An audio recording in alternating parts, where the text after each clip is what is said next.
It's game day in the big house. Nothing like it. Come along. Some tailgates are like Woodstock. This one's like a wedding reception.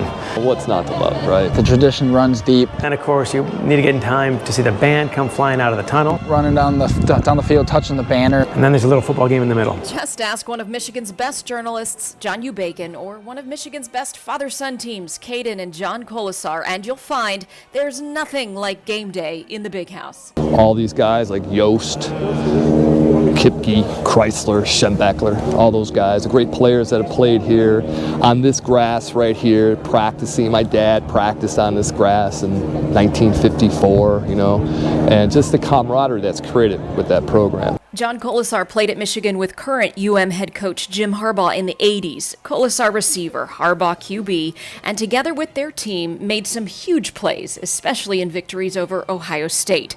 Like many of us with Wolverine dads. He was a legend. He was my idol. He was my hero growing up. Caden grew up true blue, and just like all these guys, works hard to play big in the big house. It was my journey when I played, and it's his journey when he played, and I know how I felt, and I think he feels the same way, which I'm just tickled, right? That's something that I'll never forget, and I'm glad he had a chance to make it happen for himself. He put a lot of hard work, and you know, football is a fleeting sport. You know, it's you know, that's why they call the NFL not for long. You know, and football will always end before you want it to, and he was able to persevere and make all the right moves and got himself in position to make it work. From Wolverine greats to fans experiencing Ann Arbor for the first time. It was freaking awesome.